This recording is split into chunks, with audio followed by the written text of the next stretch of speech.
Friends, आज के video में हम स्टडी करेंगे effect of dilution on conductances. Effect of dilution on conductance, इसकी स्टडी करने से पहले आपको मोबाइल स्क्रीन पर ग्राफ नज़र आ रहे हैं। ये जो ग्राफ है ये स्ट्रॉन्ग इलेक्ट्रोलाइट के लिए है और ये जो ग्राफ है ये वीक इलेक्ट्रोलाइट के लिए है। अब इस ग्राफ को हम समझेंगे उससे पहले हम थोड़ा स्टडी करते हैं। देखिए,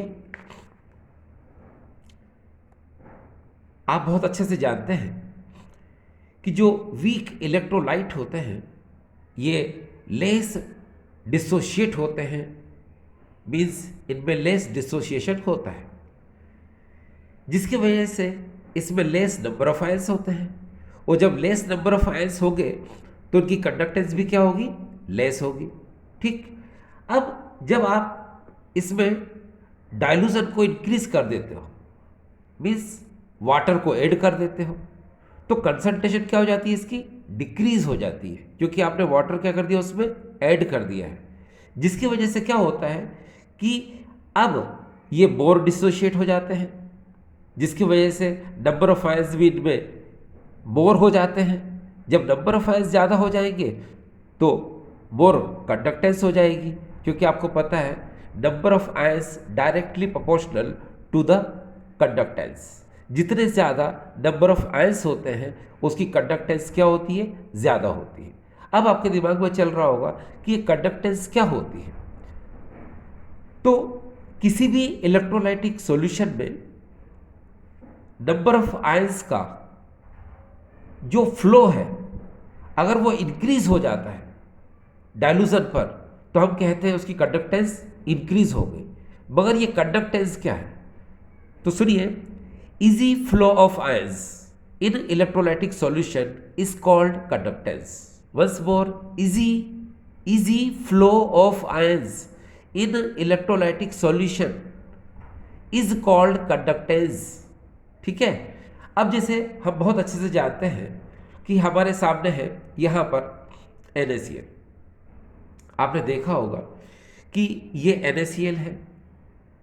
अब हम इसको पर्टिकुलर इतनी ही कंसंट्रेशन पर हमने इसको लिया है, तो क्या हम देखते हैं यहाँ पर कि Na पॉजिटिव और Cl नेगेटिव आयन के बीच में स्ट्रॉन्ग बॉन्डिंग है, यानी कि मोर फोर्स ऑफ अट्रैक्शन है, जिसकी वजह से इसमें इजी फ्लो ऑफ आयंस नहीं है, यानी कि कंडक्टेंस इसमें क्या है? कम है।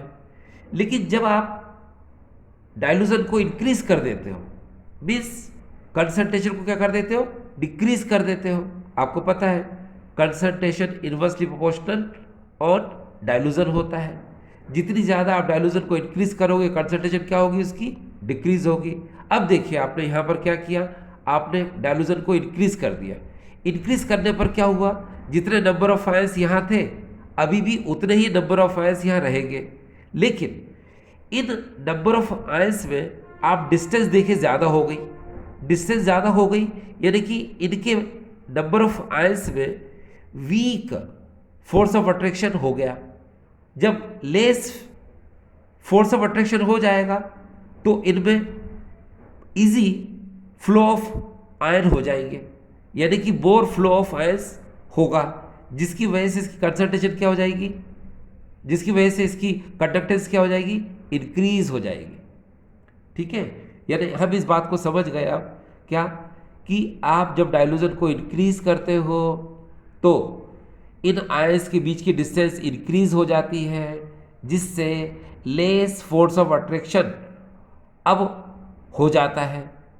तब इसमें इजी फ्लो ऑफ आयंस, यानी कि आयंस का मूवमेंट क्या हो जाता है? इंक्रीज हो जाता है, यानी मोबिलिटी ऑफ आयंस क्या हो जाती है? इंक्रीज हो जाती है, जिसकी वजह से इनकी कंडक्टेंस क्या हो जाती है? इंक्रीज हो जाती है। ठीक, तो आपको ये बात समझ में आ गई कि डाइल्यूजन इंक्रीज करने पर मोबिलिटी ऑफ आयंस इंक्रीज हो जाता है। ठीक है, चलिए अब हम ग्राफ को तो थोड़ी देर बाद समझेंगे। आपको पता है सबसे पहले हम बात करेंगे किसकी? स्पेसिफिक कंडक्टेंस की। स्पेसिफिक कंडक्टेंस पर डायलूजन का क्या इफेक्ट होता है, चलिए हम समझते हैं। अब यहाँ पर सबसे पहले हम लेते हैं स्पेसिफिक स्पेसिफिक कंडक्टेंस। ये देखिए, अब यहाँ पर ये जो स्पेसिफिक कंडक्टेंस है, इस पर डायलूजन का क्या इफेक्ट होता है, तो सुनिए इसको डिफाइन कैसे करते हैं। The number of ions present in 1 centimetre cube solution is called specific conductance. Once more, the number of ions present in 1 centimetre cube solution is called specific conductance. Specific conductance is denoted by kappa. तो हम समझ गए। यहां पर देखिए, इसके diagram को बना लेते हैं। यहां पर सपोज ये मैंने एक कंटेनर ले लिया और यहां से यहां तक मैंने क्या किया, ये सपोज 1 सेंटीमीटर क्यूब सॉल्यूशन है, ठीक। अब इसमें नंबर ऑफ आयंस जो है वो देखिए, positive negative negative positive positive negative, ये मैंने इतने नंबर ऑफ आयंस यहाँ पर इंक्रीज कर दिए, ठीक है। यानी नंबर ऑफ आयंस देखिए यहाँ पर 1 2 3 4 5 6, ये सपोज कर रहे हैं इतने नंबर ऑफ आयंस है किसमें, 1 सेंटीमीटर क्यूब सॉल्यूशन में। तो डिफाइन मैंने क्या किया था, the number of ions present in 1 centimetre cube solution is called specific conductance, ठीक है। अब क्या करेंगे हम यहाँ पर डायलूजन को इंक्रीज करेंगे। तो चलिए हम यहाँ लिख देते हैं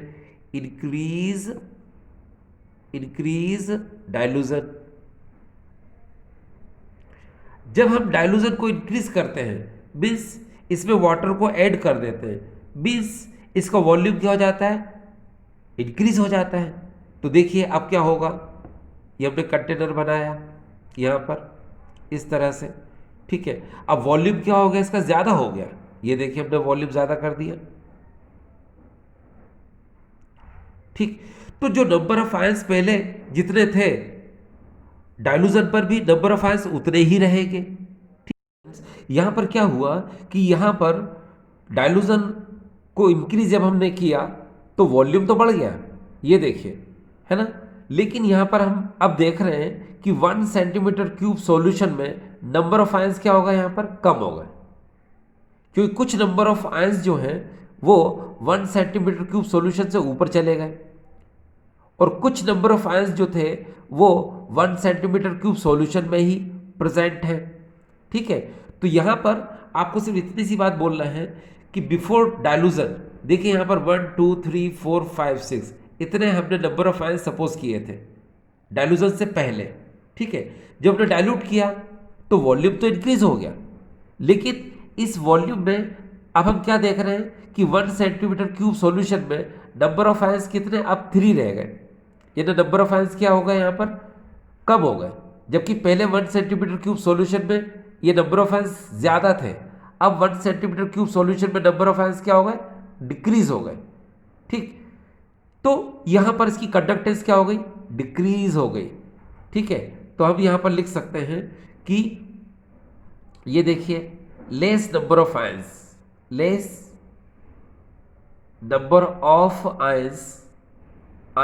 इन 1 सेंटीमीटर क्यूब सॉल्यूशन, ठीक है। जिसकी वजह से क्या होगा, डिक्रीज स्पेसिफिक कंडक्टेंस, यानी कि कप्पा, इसकी वैल्यू क्या हो जाती है, डिक्रीज हो जाती है, ठीक है। तो यहाँ एक बार फिर से समझते हैं हम बहुत अच्छे से जानते हैं 1 सेंटीमीटर क्यूब सॉल्यूशन में जो नंबर ऑफ आयंस प्रेजेंट होते हैं वो उस सॉल्यूशन की स्पेसिफिक कंडक्टेंस को रिप्रेजेंट करते हैं। जब हम डायलूजन को इंक्रीज कर देते हैं तो इसका वॉल्यूम तो इंक्रीज हो जाता है, लेकिन अब 1 सेंटीमीटर क्यूब सॉल्यूशन में नंबर ऑफ आयंस क्या हो जाते हैं, कम हो जाते हैं। तो जब नंबर ऑफ आयंस कम हो जाएंगे तो स्पेसिफिक कंडक्टेंस की वैल्यू क्या हो जाएगी, कम हो जाएगी। क्योंकि आपको पता है स्पेसिफिक कंडक्टेंस को हम कैसे बोलते हैं, 1 सेंटीमीटर क्यूब सॉल्यूशन में जो नंबर ऑफ आयंस प्रेजेंट होते हैं वो उसकी स्पेसिफिक कंडक्टेंस होती है। तो अब आप देखिए यहाँ पर नंबर ऑफ आयंस क्या हो गए, कम, इसके कंपैरिजन में, इसलिए इसकी स्पेसिफिक कंडक्टेंस क्या हो जाएगी, डिक्रीज हो जाएगी। इसको शॉर्ट में आप ऐसे भी बोल सकते हैं कि स्पेसिफिक कंडक्टेंस में जब डाइल्यूशन को इंक्रीज करते हैं तो उसकी स्पेसिफिक कंडक्टेंस डिक्रीज हो जाती है। क्यों? क्योंकि 1 cm³ सॉल्यूशन में नंबर ऑफ आयंस डिक्रीज हो जाते हैं। ठीक है, चलिए अब हम बात करेंगे equivalent conductance and molar conductance. तो देखिए ये है यहाँ पर इक्विवेलेंट कंडक्टेंस का formula, lambda EQ equal to kappa into V. और मोलर कंडक्टेंस के लिए भी देखिए lambda M equal to kappa into V. ठीक है, तो ये इक्विवेलेंट कंडक्टेंस का फार्मूला है, ये मोलर कंडक्टेंस का फार्मूला है। अब देखिए जब आप डाइल्यूशन को इंक्रीज करते हो तो वॉल्यूम इंक्रीज होता है, इधर भी और इधर भी। स्पेसिफिक कंडक्टेंस की वैल्यू क्या होती है, इसकी डिक्रीज होती है, इधर भी और इधर भी। लेकिन स्पेसिफिक कंडक्टेंस के कंपैरिजन में वॉल्यूम बहुत ज़्यादा इंक्रीज हो जाता है। जब वॉल्यूम बहुत ज़्यादा इंक्रीज हो जाएगा तो उसमें नंबर ऑफ आयंस ज़्यादा हो जाएंगे। जब नंबर ऑफ आयंस ज़्यादा हो जाएंगे तो इक्विवेलेंट कंडक्टेंस इंक्रीज होगी, as well as molar conductance भी इंक्रीज होगी। अब बात यह आती है कि वीक इलेक्ट्रोलाइट और स्ट्रॉन्ग इलेक्ट्रोलाइट। तो जरा सुनिए, वीक इलेक्ट्रोलाइट में इक्विवेलेंट कंडक्टेंस ज़्यादा इंक्रीज होती है और मोलर कंडक्टेंस भी ज़्यादा इंक्रीज होती है। क्यों? क्योंकि डाइल्यूशन करने पर इनमें नंबर ऑफ आयंस ज़्यादा इंक्रीज होते हैं, इसलिए इक्विवेलेंट कंडक्टेंस और मोलर कंडक्टेंस दोनों की वैल्यू इंक्रीज हो जाती है। लेकिन स्ट्रॉन्ग इलेक्ट्रोलाइट में जो नंबर ऑफ आयंस होते हैं वो ज़्यादा इंक्रीज नहीं होते, क्योंकि स्ट्रॉन्ग इलेक्ट्रोलाइट पहले से ही डिसोशिएट होते हैं, पहले से ही आयोनाइज होते हैं, तो इसीलिए उनमें नंबर ऑफ आयंस ज़्यादा इंक्रीज नहीं होता है।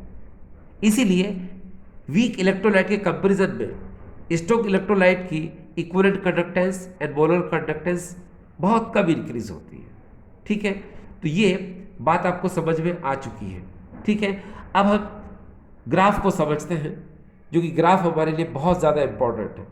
ठीक है, देखिए अब आपकी स्क्रीन पर ये ग्राफ आपको नज़र आ रहा है। ये देखिए ये ग्राफ अब आपको नज़र आ रहा है। तो सबसे पहले हम बात करते हैं यहाँ पर, ये देखिए आपको पता है KCl कौन है, स्ट्रॉन्ग इलेक्ट्रोलाइट है। ठीक है, और CH3COOH क्या है, ये वीक इलेक्ट्रोलाइट है। तो पहले हम स्ट्रॉन्ग इलेक्ट्रोलाइट पर डाइल्यूशन का इफेक्ट देखते हैं। अब देखिए आपको पता है ये एक्स एक्सिस है, इस पर हमने मोलार कंसंट्रेशन को ले लिया। ये वाई एक्सिस है, इस पर हमने मोलार कंडक्टेंस को ले लिया।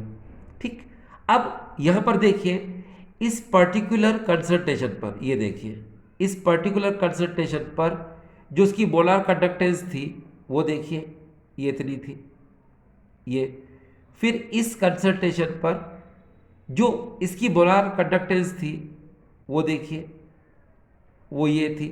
इसका मतलब क्या है, पहले आप इस बात को समझो कि इस तरफ कंसंट्रेशन क्या हो रही है, इंक्रीज हो रही है, और ऊपर की तरफ मोलार कंडक्टेंस क्या हो रही है, इंक्रीज हो रही है।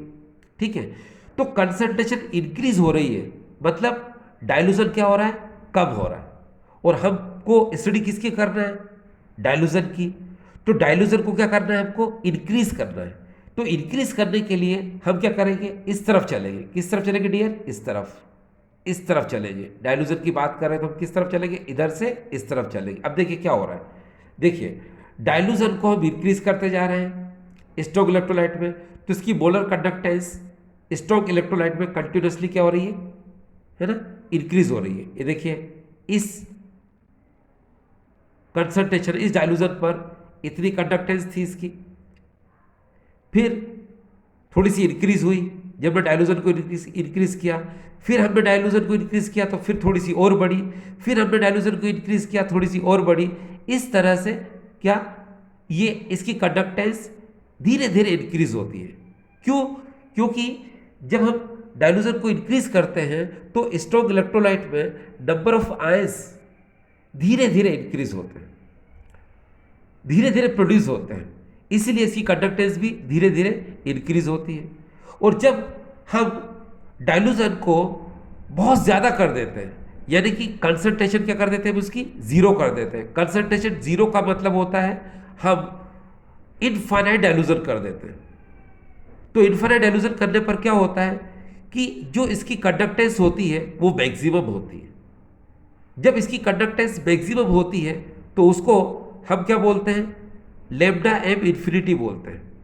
ठीक है, जब आप इसको एक्स्ट्रा प्लॉट करते हो, ये देखिए आपने यहाँ एक्स्ट्रा प्लॉट किया, इसको एक्स्ट्रा प्लॉटेशन कर दिया, इसका मतलब ये है कि कंसंट्रेशन जीरो है, तो कंसंट्रेशन जीरो पर लैम्डा एम मोलर कंडक्टेंस की वैल्यू बहुत ज़्यादा होती है। ठीक है, और इसी को हम लोग बोलते हैं इनफाइनाइट डिल्यूजन पर मोलर कंडक्टेंस, और इसी को हम लोग बोलते हैं लिमिटिंग मोलर कंडक्टेंस। ठीक है, तो ये बात आपको समझ में आ जाना चाहिए। अच्छा, एक बात और भी है, आपको पता है स्ट्रॉन्ग इलेक्ट्रोलाइट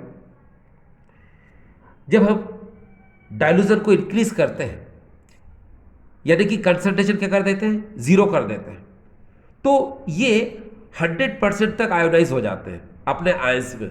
इसीलिए इसमें हम एक्स्ट्रा प्लॉटेशन कर देते हैं। एक्स्ट्रा प्लॉटेशन करने की वजह से लैम्डा एम की वैल्यू हाईएस्ट होती है, जिसको हम लोग लैम्डा एम इन्फिनिटी या फिर लिमिटिंग मोलर कंडक्टेंस कहते हैं। ठीक है, और ये आपको समझ में आ चुका है। अब थोड़ा बहुत कंफ्यूजन जो है वो अगले ग्राफ में आपको समझ में आएगा। देखिए कैसे, इधर देखिए आप, यहां पर हम बात कर रहे हैं वीक इलेक्ट्रोलाइट यानी कि एसिटिक एसिड की। इसमें आपको पता है कि डाइल्यूशन की बात होगी तो अब किस तरफ चलेंगे, इस तरफ चलेंगे। ठीक है, यहां पर देखिए डाइल्यूशन कम था तो इसकी मोलर कंडक्टेंस कम थी। ठीक है, फिर जब हमने डाइल्यूशन को इंक्रीज किया तो मोलर कंडक्टेंस इसकी इंक्रीज हो रही है, देखिए कंटिन्यूसली इंक्रीज होती जा रही है। स्ट्रॉन्ग इलेक्ट्रोलाइट के कंपैरिजन में ये ज्यादा मोलर कंडक्टेंस इसकी होती जाती है। क्यों? क्योंकि वीक इलेक्ट्रोलाइट है ये, और वीक इलेक्ट्रोलाइट क्या होता है कि जब इसमें हम डाइल्यूशन को इंक्रीज करते हैं तो इसमें नंबर ऑफ आयंस रैपिडली बढ़ते हैं, यानी रैपिडली क्या होता है, इसमें नंबर ऑफ आयंस प्रोड्यूस होते हैं। नंबर ऑफ आयंस इंक्रीज होने की वजह से इसकी मोलर कंडक्टेंस क्या होती है, इंक्रीज होती जाती है। ठीक है, लेकिन इसमें एक बात है, इसमें एक्स्ट्रा प्लॉटेशन नहीं हो सकता। क्यों नहीं हो सकता? क्योंकि इसमें लैम्डा एम इन्फिनिटी के इक्वल नहीं हो पाएगा। क्यों नहीं हो पाएगा? कि उसकी वजह यह है कि जो वीक इलेक्ट्रोलाइट है इसमें हम कितना भी डाइल्यूशन कर दें, ये 100% तक कभी भी आयोनाइज नहीं हो सकता है। ठीक है, इसीलिए इसमें कभी भी एक्स्ट्रा प्लॉटेशन नहीं होता है। कभी भी इसके अंदर हम लैम्डा एम इन्फिनिटी यानी कि लिमिटिंग मोलर कंडक्टेंस नहीं कह पाते हैं। हाँ, सपोज जरूर कर सकते हैं लेकिन कह नहीं पाते हैं। ठीक है, तो ये बात आपको समझ में आ गई है क्या? ये ग्राफ आपको बहुत इजी तरीके से समझ में आ गया होगा कि स्ट्रॉन्ग इलेक्ट्रोलाइट में जब हम डाइल्यूशन को इंक्रीज करते हैं तो इसमें धीरे धीरे नंबर ऑफ आयंस प्रोड्यूस होते हैं। क्योंकि स्ट्रॉन्ग इलेक्ट्रोलाइट है ये तो पहले से ही नंबर ऑफ आयंस इसमें ज़्यादा रहते हैं, और अगर आप डाइल्यूशन करते भी हैं तो धीरे धीरे नंबर ऑफ आयंस प्रोड्यूस होने की वजह से कंडक्टेंस इसकी धीरे धीरे इंक्रीज होती है। और जब कंसंट्रेशन को हम जीरो कर देते हैं तो यहाँ पर जो मोलर कंडक्टेंस है इसकी वैल्यू हाईएस्ट होती है। जब आप इसको एक्स्ट्रा प्लॉट करोगे, एक्स्ट्रा प्लॉटेशन करोगे, तो ये लैम्डा एम इन्फिनिटी हो जाता है, यानी कि इनफाइनाइट डिल्यूजन पर मोलर कंडक्टेंस होता है, जिसको हम लोग लिमिटिंग मोलर कंडक्टेंस भी कहते हैं। ठीक है, अब वीक इलेक्ट्रोलाइट में क्या होता है कि जब आप डाइल्यूशन को इंक्रीज करते हो तो इसमें नंबर ऑफ आयंस ज़्यादा इंक्रीज होते हैं स्ट्रॉन्ग इलेक्ट्रोलाइट के कंपेरिजन में। जब नंबर ऑफ आयंस ज़्यादा इंक्रीज होंगे तो मोलर कंडक्टेंस क्या होगी, तेजी से इंक्रीज होगी। ठीक है, और याद रखिए कि जब हम जीरो इसकी कंसंट्रेशन कर भी दें तो याद रखिए क्या कि ये 100% ये आयोनाइज नहीं हो पाएगा, यानी कि इसमें एक्स्ट्रा प्लॉटेशन आप नहीं कर सकते हैं। हाँ, सपोज जरूर कर सकते हैं, मैं बोल रहा हूं आपको क्या, सपोज जरूर कर सकते हैं। ठीक है, यस। तो आई होप ये आपको समझ में आ गया होगा। ठीक, थैंक यू।